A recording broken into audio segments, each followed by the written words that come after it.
Okay, so Thank you. Mr. Tinotenda Rukanzakanza. First of Yes, all, sir. I mean, I love the fact that you're an enthusiast. I think so. That is what I think from the bit I have read about your book, and I think that's amazing as a young Yes, yes. African.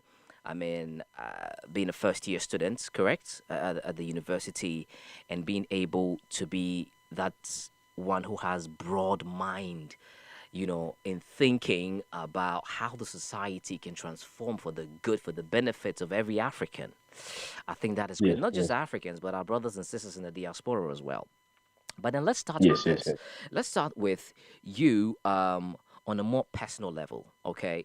Who is Mr. Tinotenda Rukanzakanza? Walk us through your formative years in Zimbabwe.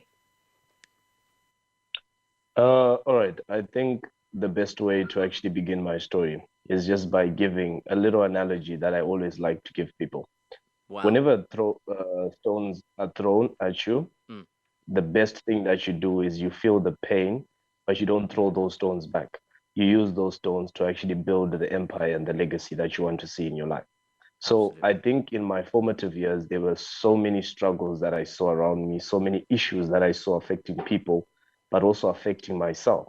But then Mm, I used that as a motivation and I used that as a foundation to actually build upon the legacy and the foundation that I wanted to see. I'm a person who grew up in a society, that was filled with um, pain, struggles, a lot of hiccups here and there, mm, family wise, society wise.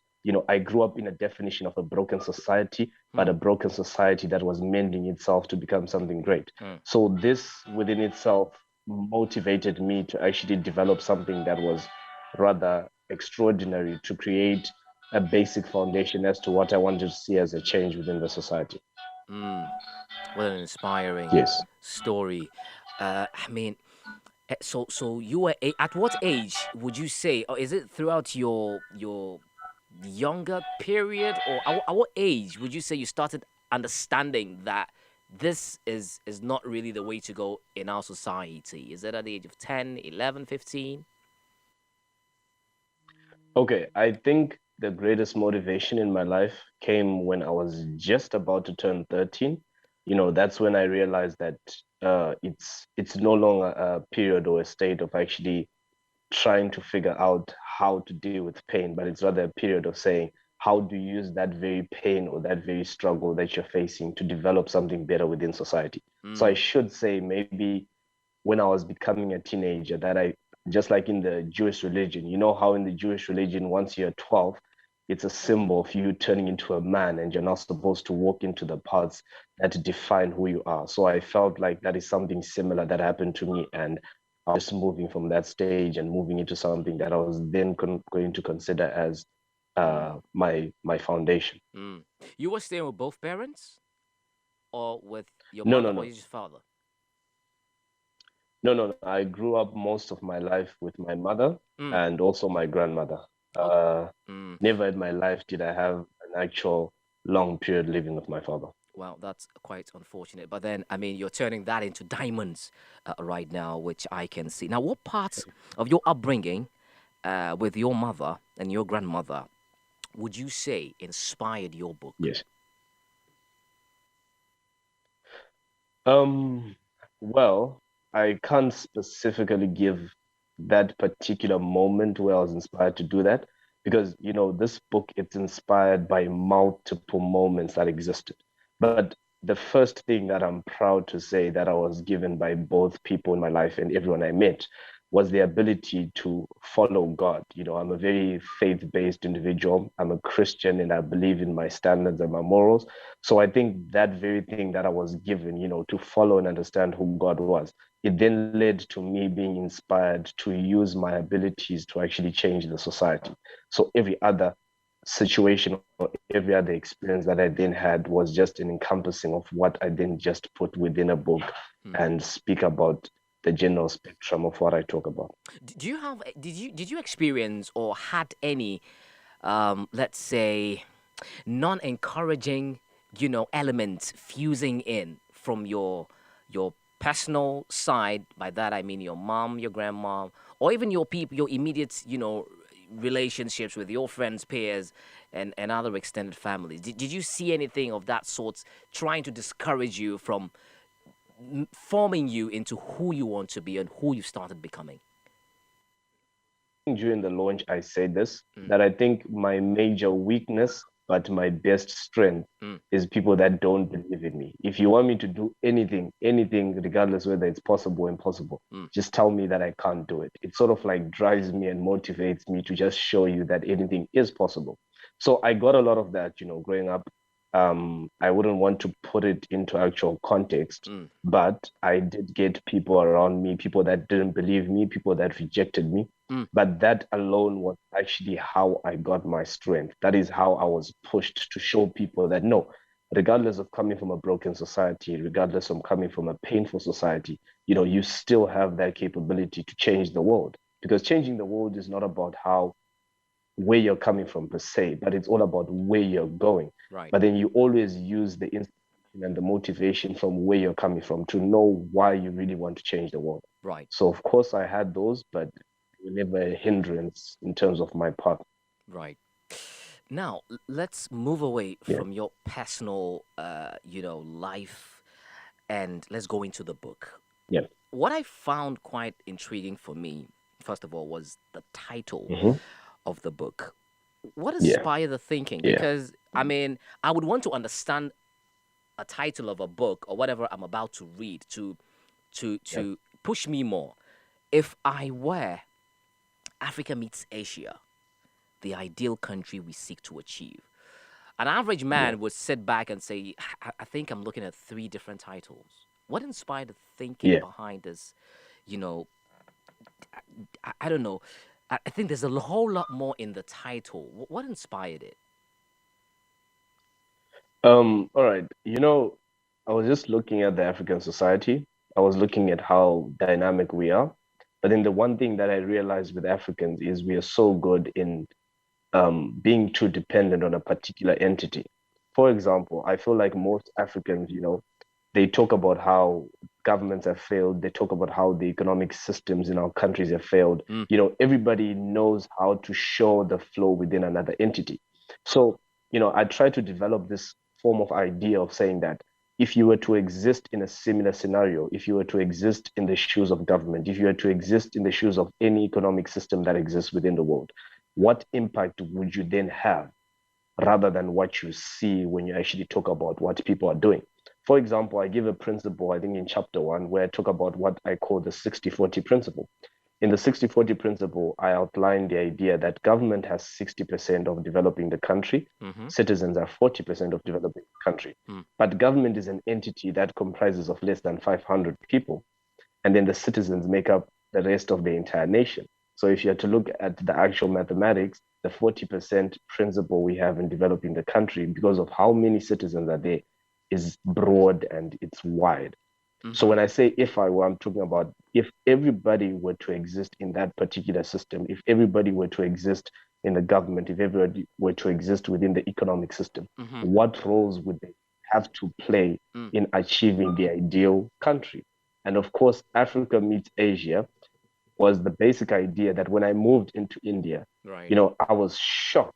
I was really shocked that Indian people, Asian people, the way they are living today is just the way that Africans are living. Mm, They also have this dependency syndrome of wanting to depend upon a particular entity within society for development. mm-hmm, So Africa meeting Asia was that contrast of saying that as much as we are from different areas of the world, what connects us is that we are human beings and we've got the same mentality. And until we change that, we cannot achieve the ideal country that we want. brilliant, brilliant. I picked up something about you moving to India Mm. and bringing it under the whole Asia, what do you call element. You would say that, or would you say that moving to India also played a Yeah. part in that Africa meets Asia element? Because India is the first Asian country you've visited or you've been to, correct? Yes, yes, yes, yes. So did it play a role in that Africa meets Asia? Because I want to believe if you were in, let's say, Europe, maybe you may factor Africa meets Yes, Europe, correct? yes, yes, yes. Mm, mm, Um, I think there was a bit of a glitch with the internet, but I just picked up a few things that I hope I answered the right way. The reason why it became easy for me to take that wide spectrum that I've visited India, but Mm-hmm. I look at Asia as an entity. When I arrived here, I found myself in a very dynamic society. I met Bhutanese people, I met people from China, I Mm-hmm. met people from Ghana, from Tanzania. This is an international university that I found myself in. Mm. So, I was interviewing a lot of people, talking to a lot of people, reading a lot of articles, finding out a lot about how everything is there. And when I was summing up my research, I actually realized that there is no difference in how people are living within the Asian continent.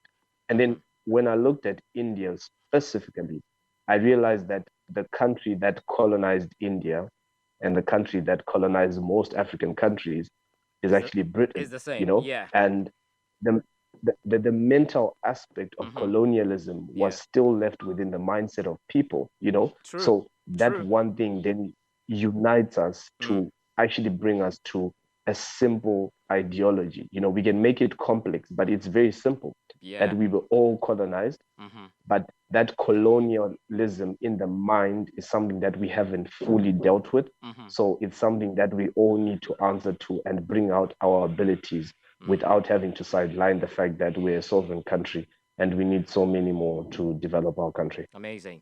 I like the fact that you brought in the whole, you trace it back to the colonial era, where of course India Yeah, definitely was colonized by, the British, and yeah, most parts of Africa as well, Zimbabwe, Ghana, Nigeria, and a yeah, lot. But I love that connection, and it's given me the reason to see the definition more clearer now, where you're coming yeah, from and yeah, where you're headed. I love the connection. I love yeah. the synergy there. Quite brilliant. Let's talk about the book itself. If I were now, what would you say sets it apart from other literature of similar, nature? Okay. I think I was answering this. I think somebody from Zambia was asking me a similar question. Mm, If Our Were is not a book that specifically targets entities within the society, how entities have failed and how they're supposed to improve. okay. But if Our Were rather targets a systematic problem within entities Mm-hmm. that people need to fix. Look, I've read so many books, that talk about how we can develop the economy, how we can develop politics, how we can develop the mentality of people. Right. But I've never really found a book whilst I was reading that specifically targets a systematic issue. Mm-hmm. And with If I Were, it really targets that systematic challenge, which is the mindset of individuals. And this is the approach that I feel like sets it different from all the other literatures that are out there because, they're amazing, they're great. But everybody is reading a book and they're being told that if you want to develop the country, if you want to develop the economy, Mm-hmm. do A, B, C, D, A, True. B, C, D. True. But for you to do everything that you're being told to do, there is a mental aspect to it. What makes us human is our ability to control our mind, Mm-hmm. meaning that you can get all the information you have within the world, Mm-hmm. but then if you fail to use your mind and set your mind to it, then you Okay. can't change it. So Right. I feel like If I Were gives us this understanding that I'm not giving you a principle to change the country, Okay. but I'm just showing you your ability that you can do it. But you Mm. just need to set your mind to it, To it. have the passion to do it, and hold up your responsibility within developing the country. Then after that, after reading If I Were, you can now go and read 20 books that tell you how you can develop the economy. But now the way you're going to view it is totally different from how you would have viewed it without having to go through this book that I Amazing. managed to bring up. Marvelous. Marvelous. Now, every Yeah, literature or every piece that is being put out there for people to consume definitely has a specific target, audience that yeah. we're looking to. Now, who are the target audience that you're looking to actually practicalize the ideas that you've, generated in this book into a practical standpoint? Who are those people? Are you looking at all boards, or there are specific age group that you're looking to? Okay. I think as much as my book could apply to everyone in society, Mm, I feel like I focused more on my generation, the youthful people, right. because I believe in the future, you know. I understand that there is a generational effect. There is something we get from our forefathers, there is something they got from their forefathers. So we're not trying to change our forefathers, we're not trying to change our elders that have existed already ahead of us.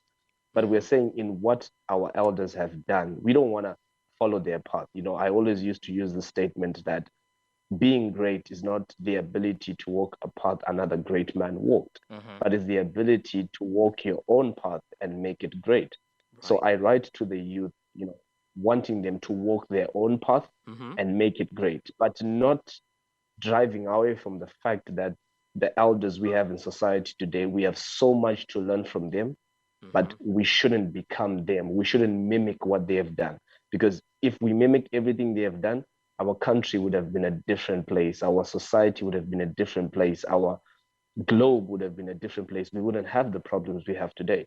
Mm-hmm. So I target the youthful people that they have a different mindset Yeah. towards development, Mm-hmm. that they have a different approach towards development, that we can then change that generational effect of Mm-hmm. lack of development, of lack of cohesiveness within society, so that at least we can develop something different Mm-hmm. from the future, which is the youth of Africa. Absolutely. Considering the fact that Africa is has houses the most young population in the world, so clearly Yeah, your target point is on the right path. I believe strongly so.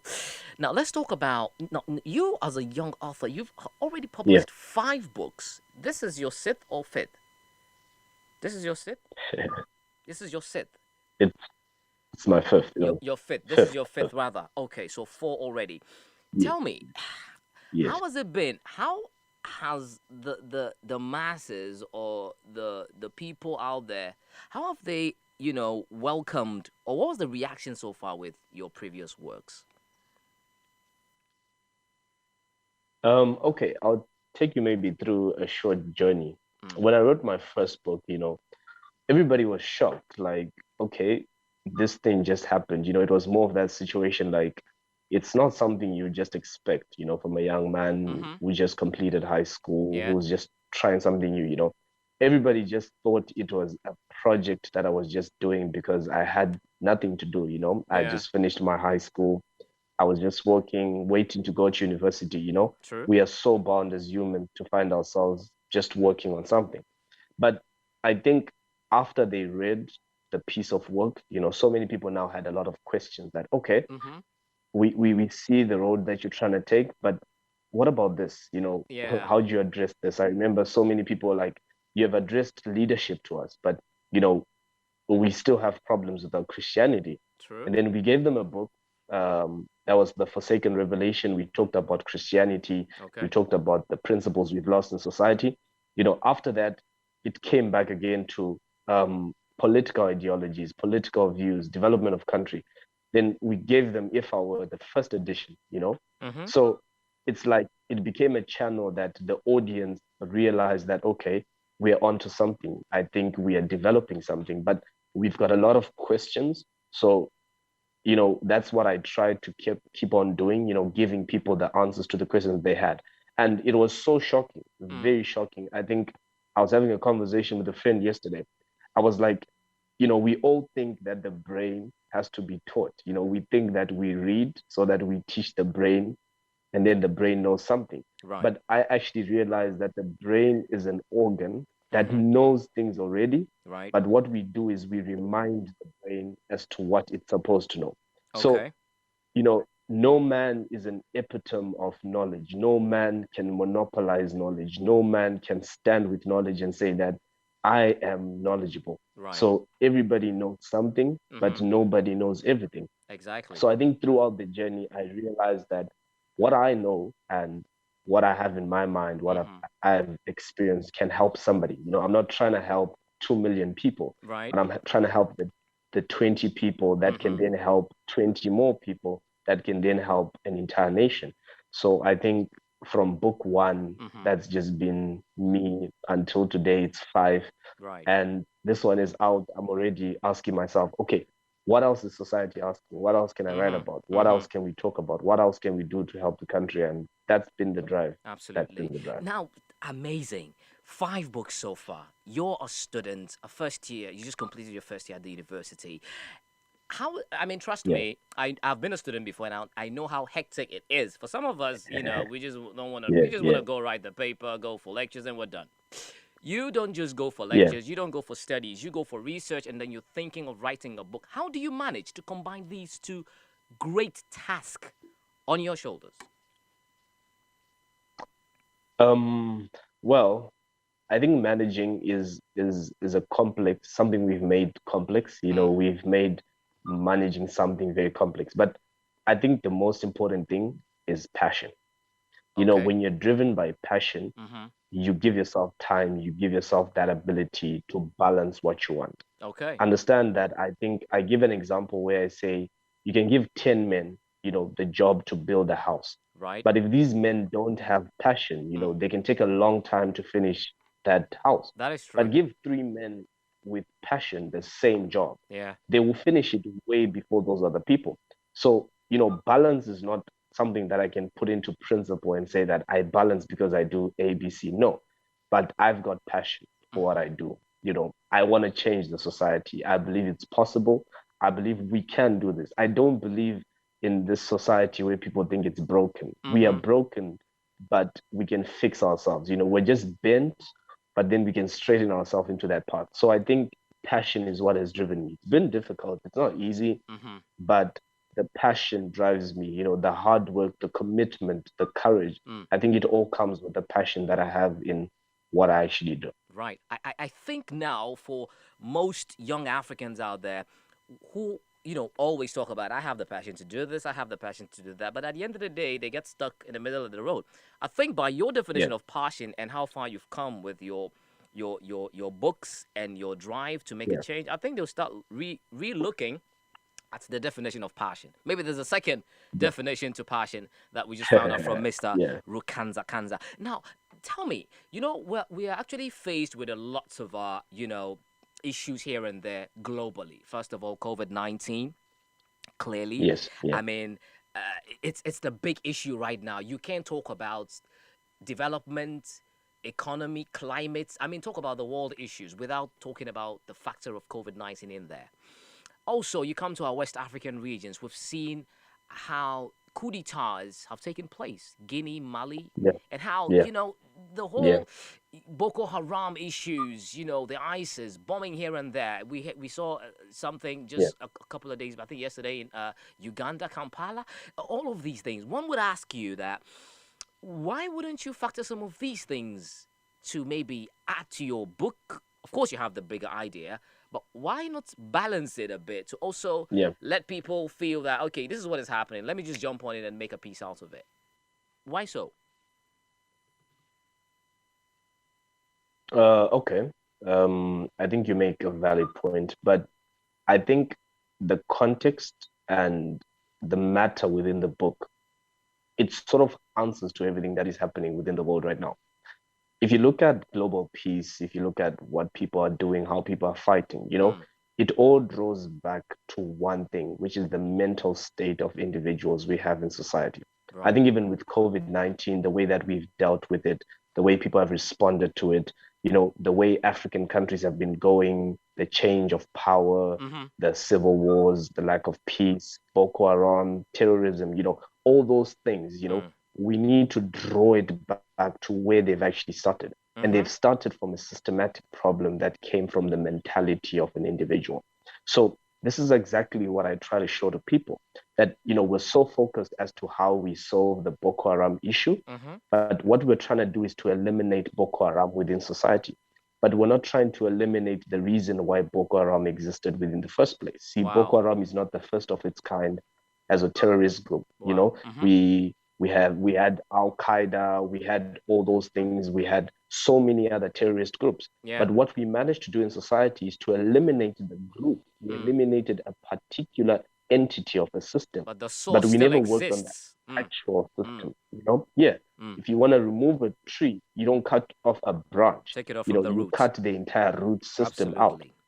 Yeah. So whilst if everyone is focusing on those particular entities in society, you know, I Mm-hmm. realize that it's important that I come back to the actual cause of all these entire things, which Right. is the mentality. If you Wow. cannot change the mentality of people, if you cannot change the way people pursue certain things within society, Mm-hmm. you're going to continue changing, fighting, but you're not going to work on the actual system. Very And true. we're going to have a society that is going to spend its entirety Mm-hmm. working on terrorist groups, but Okay. not working on terrorism itself, you know? Absolutely. So these are things that we really need to consider within society, you know, and it's not something one man can do, Mm-hmm. but it's something that we can all hold hands and realize that, wait, we are blindfold, you know, we are so ignorant to our own mentality. Mm-hmm. Mm-hmm. Why don't we fix our ignorance? Why Right. don't we fix Mm-hmm. our lack of impact within how we think and how we approach certain things?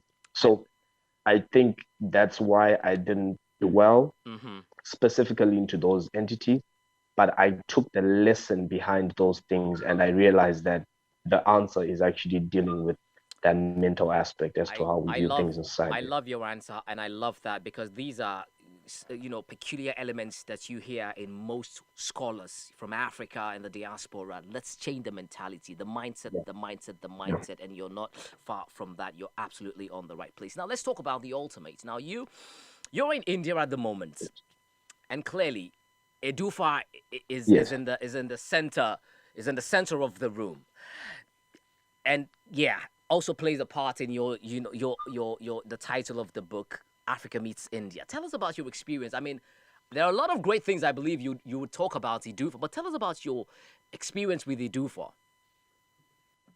All right. You know, I think I'll start from the beginning. I think it Mm, was quite funny how I met, you know, this Edoofa program. mm, It was just we were just called in through, you know, for this meeting when we were still in high school. mm-hmm, And then there was this boy, you know, he comes up to stage and his English was a bit shady, you know, mm, and he's speaking, you know, so many people are just concerned about his English, how he's failing to express himself, everything. right. But I told myself, let me take this chance. Let me find out what these people are about, what they do, how they Mm-hmm, can help, you know? And I just began my journey from there. I learned so much from them. I learned a lot in terms of business, in terms of entrepreneurship, mm-hmm, everything. But the one thing that I think they made clear to me is, you see, everybody within this world is waiting to get something delivered on a silver package. You know, everybody wants to be absolutely, fed. But absolutely, I yeah. feel like the one thing I picked up from Edoofa was you need to work for what you want to achieve. You know, if you Mm-hmm, cannot work for that, then mm-hmm, it's impossible for you to actually gain what you want. true. And because Edoofa was like completing my path Mm, that I had already started on, a path that I had already told myself that I shouldn't believe in getting things done for me, but I should believe in doing things myself. And eventually I can get other people to do things for me. So this is my experience with Edoofa. I've learned a lot. They've been really supportive.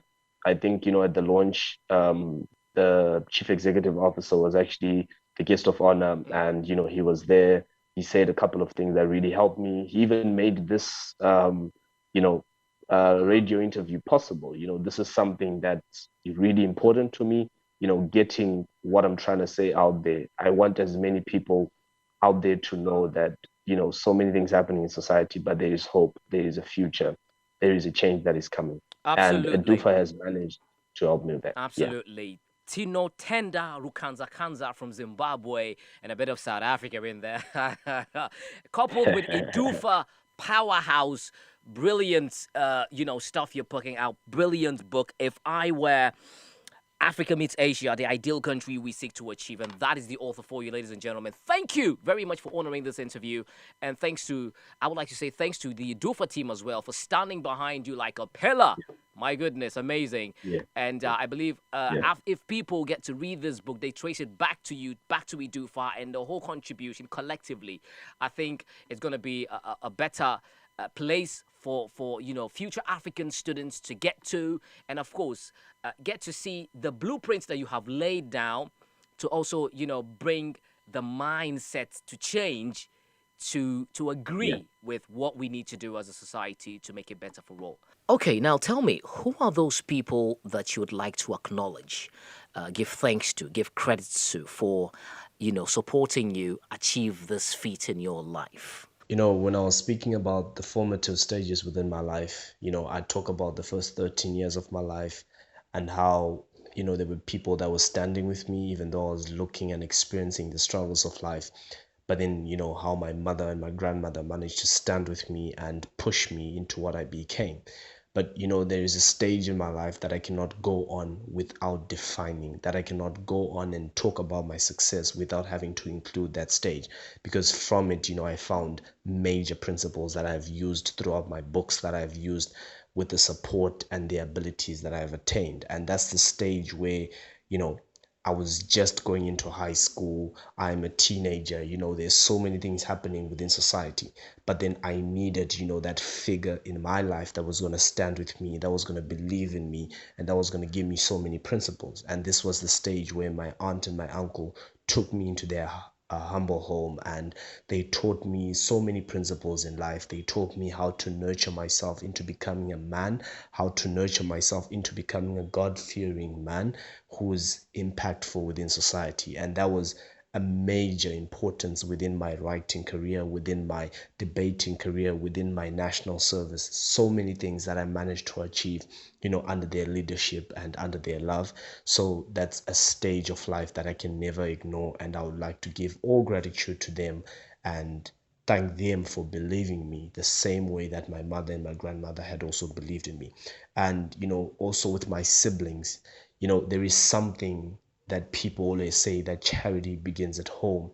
But when you actually experience it and when you actually know that all the inspiration and the motivation can come from the society, but there's something that comes from home that nobody else can give you. And I think my siblings also sum up that inspiration and motivation that I managed to get. So this is a stage in my life that I would never want to ignore, and I would like to give all credit to all people that believed in me, but also those that did not believe in me, because that's where I got the motivation, and that's where I managed to get, that anchor and that uh, pillar that stood with me and made me who I am today. Thank you very much, Mr. Tinotenda Rukanzakanza, for joining us on this special interview. And we're looking forward to speaking to you again.